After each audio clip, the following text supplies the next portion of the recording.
আসসালামু আলাইকুম। আমন্ত্রণ জাগো স্পোর্টসে, সঙ্গে আছি আমি আফরিন সুমনা। শুরুতেই জানিয়ে দিচ্ছি সংবাদ শিরোনাম। নারী বিপিএল এ কোন ক্যাটাগরির ক্রিকেটার পাবেন কত টাকা? পাকিস্তান ভারত সেমিফাইনাল হচ্ছে না। বুলবুল ভাইকে কেন লাগবে? আমি আছি তো। বুলবুলের দেশে ফেরা নিয়ে যা বললেন আসিফ আকবর। আইন ও ফিটনেস দুই পরীক্ষায় পাশ করলেই জাতীয় দলে ফিরতে পারবেন সাকিব। পাকিস্তানি ক্রিকেটারকে হটিয়ে রাজার সিংহাসনে জিম্বাবুয়ের রাজা। দর্শক, শিরোনাম শুনছিলেন, এবার জানিয়ে দিচ্ছি বিস্তারিত। নারীদের বিপিএল আয়োজন প্রসঙ্গে চলতি মাসেই আনুষ্ঠানিক ঘোষণা দিয়েছে বাংলাদেশ ক্রিকেট বোর্ড। আগামী 4 থেকে 14 এপ্রিল 3টি ফ্র্যাঞ্চাইজি দল নিয়ে টুর্নামেন্টটি অনুষ্ঠিত হবে। আসরের ম্যাচগুলো হবে মিরপুরের শেরেবাংলা জাতীয় ক্রিকেট স্টেডিয়াম এবং চট্টগ্রামের শহীদ ফ্লাইট লেফটেন্যান্ট মতিউর রহমান স্টেডিয়ামে। সবকিছু পরিকল্পনা অনুযায়ী এগুলো মার্চের দ্বিতীয় সপ্তাহে অনুষ্ঠিত হওয়ার কথা আছে প্লেয়ার্স ড্রাফটের। জাতীয় দলের 3 জন ক্রিকেটারকে আইকন খেলোয়াড় হিসেবে রাখা হবে এবং তারাই 3টি দলের নেতৃত্ব দেবেন। নারী বিভাগের এক শীর্ষ কর্মকর্তা বিষয়টি নিশ্চিত করেছেন। আইকনদের সর্বোচ্চ পারিশ্রমিক নির্ধারণ করা হয়েছে 10 লাখ টাকা। এই তালিকায় আছেন নিগার সুলতানা জ্যোতি, নাহিদা আক্তার ও সুবহানা মুস্তারি। এছাড়া এ ক্যাটাগরিতে থাকবেন 6 জন ক্রিকেটার, যেখান থেকে প্রতিটি দল 2 জন করে খেলোয়াড় নেবে। এই ক্যাটাগরির পারিশ্রমিক 7 লাখ টাকা। বি ক্যাটাগরিতে 15 জন ক্রিকেটার থাকবেন, তাদের প্রত্যেকের পারিশ্রমিক 5 লাখ টাকা। সি ক্যাটাগরির খেলোয়াড়রা পাবেন 3 লাখ টাকা এবং ডি ক্যাটাগরির পারিশ্রমিক নির্ধারণ করা হয়েছে 1.5 লাখ টাকা। ড্রাফটের আগে ফ্র্যাঞ্চাইজিগুলো চাইলে বিদেশি ক্রিকেটারদের সঙ্গে সরাসরি চুক্তি করতে পারে। আগ্রহ থাকলে তাদের ড্রাফটেও অন্তর্ভুক্ত করা হতে পারে। বিদেশি খেলোয়াড়দের জন্য সম্ভাব্য পারিশ্রমিক কাঠামো নির্ধারণ করা হয়েছে এ ক্যাটাগরিতে 8,000 মার্কিন ডলার, বি ক্যাটাগরিতে 6,000 মার্কিন ডলার এবং সি ক্যাটাগরিতে 3,000 মার্কিন ডলার। টি-20 বিশ্বকাপে গ্রুপ পর্বে পাকিস্তানকে হারিয়েছিল ভারত। এরপর সেমিফাইনালে 2 দলের আবার দেখা হতে পারে বলে আলোচনা ছিল, কিন্তু সেই সম্ভাবনা এখন আর নেই। ইংল্যান্ড 2 উইকেটে পাকিস্তানকে হারিয়েছে। এই জয়ের পরই পরিষ্কার হয়ে যায় শেষ 4-এ ভারত ও পাকিস্তান মুখোমুখি হবে না। টুর্নামেন্টের নিয়ম আগে থেকেই ঠিক ছিল। গ্রুপ 1-এর শীর্ষ দল খেলবে গ্রুপ 2-এর রানার্স আপের বিপক্ষে, আর গ্রুপ 2-এর শীর্ষ দল খেলবে গ্রুপ 1-এর রানার্স আপের সঙ্গে। ইংল্যান্ড তাদের গ্রুপে শীর্ষে আছে, তাই পাকিস্তান খেলবে গ্রুপ 1-এর সেরা দলের বিপক্ষে। দক্ষিণ আফ্রিকার কাছে হারের পর ভারত আর গ্রুপ সেরা হতে পারবে না, ফলে সেমিফাইনালে ভারত পাকিস্তান ম্যাচ হচ্ছে না। ভারত যদি গ্রুপে রানার্স আপ হয় তাহলে তাদের খেলতে হবে ইংল্যান্ডের বিপক্ষে। পাকিস্তানের সামনে আরেকটি সুপার 8 ম্যাচ আছে, তারা খেলবে শ্রীলঙ্কার বিপক্ষে। অন্যদিকে ভারতের বাকি 2 ম্যাচ জিম্বাবুয়ে ও ওয়েস্ট ইন্ডিজের বিপক্ষে। ভারত 2 ম্যাচ জিততে আত্মবিশ্বাসী। এশিয়ার 3 দল এখনো দৌড়ে আছে, তারা হলো ভারত, পাকিস্তান ও শ্রীলঙ্কা। তবে 3 দলের সেমিফাইনালে যাওয়ার পথ সহজ নয়। আগামী কয়েকটি সুপার 8 ম্যাচ খুব রোমাঞ্চকর হতে যাচ্ছে। ফাইনালে ভারত পাকিস্তান লড়াইয়ের সম্ভাবনা এখনো আছে, তবে তার জন্য 2 দলকেই নিজেদের ম্যাচ জিততে হবে। পারিবারিক কারণে গত 16 ফেব্রুয়ারি অস্ট্রেলিয়ার মেলবোর্নে গেছেন বাংলাদেশ ক্রিকেট বোর্ডের সভাপতি আমিনুল ইসলাম বুলবুল। অস্ট্রেলিয়ায় তার যাওয়া নিয়ে যেমন কৌতূহল ছিল, দেশে ফেরা নিয়েও তৈরি হয়েছে কৌতূহল। বিসিবি সভাপতির দেশে ফেরা নিয়ে কথা বলেছেন বিসিবি পরিচালক আসিফ আকবর। ঈদ উল ফিতর শেষেই ঢাকায় ফিরতে পারেন বিসিবি প্রধান। গণমাধ্যমকে দেয়া এক সাক্ষাৎকারে এমনটাই জানিয়েছেন আসিফ। বিসিবির এজ গ্রুপ ও গেম ডেভেলপমেন্ট চেয়ারম্যান বলেন, তিনি দীর্ঘদিন ধরে পবিত্র রমজানে একটা খতম তারাবি পড়েন অস্ট্রেলিয়াতে। তারাবি এবারও পড়ছেন এবং তিনি ঈদ করেই সম্ভবত ফিরবেন। আসিফ আবারও যোগ করেন, যারা প্রশ্নটা করেন শুধু তাদের উত্তর দিতে কি তিনি বাংলাদেশে থাকবেন? একটা লোক হোটেলে ছোট্ট একটা রুমে গৃহবন্দী থাকে, তার ফ্যামিলি আছে, তারও তো জীবন আছে। সেটাও দেখতে হবে।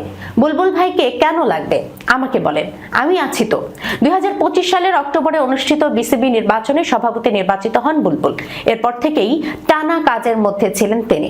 বাংলাদেশ প্রিমিয়ার লিগ সহ অন্যান্য ঘরোয়া টুর্নামেন্ট নিয়ে পার করেছেন ব্যস্ত সময়। টানা ব্যস্ততা শেষে পরিবারের সঙ্গে সময় কাটাতে অস্ট্রেলিয়ায় গেছেন বুলবুল। অস্ট্রেলিয়ায় যাওয়ার পর দুদিন আগে তিনি ভার্চুয়ালি বোর্ড মিটিংও করেছেন। সভায় একাধিক গুরুত্বপূর্ণ সিদ্ধান্তও নেওয়া হয়েছে। ঘরের ছেলে ঘরে ফিরে আসবে, অন্য সময়ের মতো নিজ দেশে ঘুরবে ফিরবে, অনুশীলন করবে এবং জাতীয় দলের হয়ে খেলবে, এমন প্রত্যাশাই ছিল সাধারণ ক্রিকেট অনুরাগী ও সাকিব ভক্তদের। কিন্তু দীর্ঘদিন বিশ্বসেরা অলরাউন্ডারের তকমা গায়ে থাকা সাকিব আল হাসানের দেশে ফেরার পথে বাধা ছিল জুলাই আন্দোলনের শহীদ পরিবার ও আন্দোলনের সফল রূপকারদের পক্ষ থেকে। তাদের অকাট্য যুক্তি, সাকিব আল হাসান ফ্যাসিস্ট আওয়ামী লীগের দোসর এবং আওয়ামী লীগের এমপি। যেখানে খোদ আওয়ামী লীগ প্রধান শেখ হাসিনা দেশ ছেড়ে পালাতে বাধ্য হয়েছেন, আওয়ামী লীগ ক্ষমতাচ্যুত হয়েছে, দলের নেতাকর্মীরা জনরোষের মুখে দেশ ছেড়েছেন কিংবা অন্তরালে চলে গেছেন, সেখানে সাকিব আল হাসান আওয়ামী লীগের এমপি হয়ে কিভাবে দেশে এসে সাধারণ জীবনযাপন করবেন এবং জাতীয় দলের হয়ে খেলবেন? মূলত এই চিন্তা থেকেই অন্তর্বর্তীকালীন সরকার সাকিব আল হাসানকে দেশে আনার চেষ্টা করেনি, বরং সাকিব যাতে দেশের বাইরে থাকেন সেই ব্যবস্থাই করা হয়েছে। পাশাপাশি আরেকটি বিষয়, সাকিবের দেশে আসার পথে অন্তরায় হয়ে দাঁড়ায় তার বিরুদ্ধে একটি হত্যা মামলা রয়েছে। সেই মামলার নিষ্পত্তি না হওয়া পর্যন্ত আইনের চোখে সাকিব একজন আসামি। তিনি প্রকৃতপক্ষে দোষী কিনা তা নির্ধারণের দায়িত্ব আদালতের। যতক্ষণ পর্যন্ত আদালত তাকে নির্দোষ ঘোষণা না দিচ্ছে ততক্ষণ তিনি অভিযুক্ত। এটিও একটি বড় কারণ ছিল। মামলা যেহেতু হয়েছে এবং সেটা হত্যা মামলা, সেহেতু মামলা থেকে অব্যাহতি না পাওয়া পর্যন্ত কিংবা নির্দোষ প্রমাণিত না হওয়া পর্যন্ত দেশে ফেরা মানেই গ্রেপ্তারের ঝুঁকি। এসব কারণ মিলিয়ে সাকিব আল হাসান 18 মাসের বেশি সময় দেশের বাইরে ছিলেন এবং জাতীয় দলের হয়েও খেলতে পারেননি। তবে আসার কথা, এখন তাকে দেশে ফিরিয়ে আনার উদ্যোগ চলছে। বিসিবি সাকিবের ব্যাপারে অনেকটাই ইতিবাচক। তার প্রয়োজনীয় কাগজপত্র বিসিবির উদ্যোগেই স্বরাষ্ট্র মন্ত্রণালয়ে জমা দেওয়া হয়েছে। বোর্ড জানিয়েছে সাকিবকে দেশে ফেরাতে করণীয় কাজের একটি অংশ তারা সম্পন্ন করেছে। এখন বাকি বিষয় সরকারের হাতে, অর্থাৎ হত্যা মামলায় নিষ্কৃতি পাওয়া এই সংশ্লিষ্ট কাগজপত্রের আইনি প্রক্রিয়া সম্পন্ন করা সরকারের দায়িত্ব। ধারণা করা হচ্ছে আইনি জটিলতা কাটিয়ে নির্দোষ ঘোষণার পরই সাকিবকে দেশে আনা হতে পারে। যেহেতু দেশে ফেরার প্রক্রিয়া শুরু হয়েছে এবং বিসিবি সরকারের কাছে কাগজপত্র পাঠিয়েছে, তাই ধরে নেওয়া যায় সরকারেরও এতে সম্মতি ও সবুজ সংকেত রয়েছে। সেই হিসেবে সাকিবের দেশে ফেরার পথে বড় ধরনের বাধা বা শঙ্কা আপাতত নেই। তিনি দেশে ফিরতে পারেন এবং আবার জাতীয় দলে খেলতে পারেন, এমন প্রত্যাশাই অনেকের। Captain leading from the front, Sikandar রাজার সঙ্গে ক্রিকেটের বহুল প্রচলিত প্রবাদ বাক্যটাই যেন মানানসই। এবারের বিশ্বকাপে চমক দেখিয়ে গ্রুপ চ্যাম্পিয়ন হয়ে সুপার 8-এর টিকিট কেটেছে রাজার নেতৃত্বাধীন জিম্বাবুয়ে। পাকিস্তানি ক্রিকেটারকে হটিয়ে রাজা ফিরে পেলেন তার রাজ সিংহাসন। রাজা ছন্দে থাকলেও পাকিস্তানের সাইম আইয়ুব এই বিশ্বকাপে রীতিমতো ধুঁকছেন। বোলিংয়ে ঘূর্ণি জাদু দেখানো সাইম ব্যাটিংয়ে বলার মতো কিছুই করতে পারছেন না, যার প্রভাব পড়েছে টি-20 র্যাঙ্কিংয়ে। আজ আন্তর্জাতিক ক্রিকেট সংস্থার হালনাগাদ করা সাপ্তাহিক র্যাঙ্কিংয়ে দেখা যায় টি-20 টি-তে অলরাউন্ডারদের র্যাঙ্কিংয়ে এক ধাপ এগিয়ে এখন শীর্ষে রাজা। তার রেটিং পয়েন্ট 294। 2026 টি-20 বিশ্বকাপে 51 গড় ও 167.21 স্ট্রাইক রেটে করেছেন 102 রান। বোলিংয়ে 9.38 ইকোনমিতে নিয়েছেন 1 উইকেট।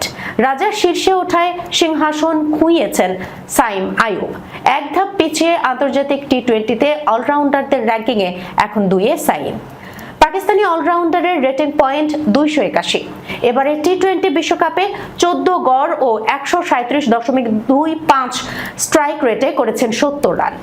7.4 ইকোনমি বোলিংয়ে নিয়েছেন 5 উইকেট। 272 ও 244 রেটিং পয়েন্ট নিয়ে টি-20তে অলরাউন্ডার র্যাঙ্কিংয়ে 3 ও 4-এ ভারতের হার্দিক পান্ডিয়া ও নেপালের দীপেন্দ্র সিং ওইরি। নেপাল এবারের টি-20 বিশ্বকাপে সুপার 8-এ উঠতে না পারলেও দুটি 50 করেছেন। দর্শক, এই ছিল এখনকার মতো জাগো স্পোর্টসে। যাবার আগে সংবাদ শিরোনামগুলো জানাচ্ছি আরো একবার। নারী বিপিএল এ কোন ক্যাটাগরির ক্রিকেটার পাবেন কত টাকা? পাকিস্তান ভারত সেমিফাইনাল হচ্ছে না। বুলবুল ভাইকে কেন লাগবে? আমি আছি তো। বুলবুলের দেশে ফেরা নিয়ে যা বললেন আসিফ আকবর। আইন ও ফিটনেস দুই পরীক্ষায় পাশ করলেই জাতীয় দলে ফিরতে পারবেন সাকিব।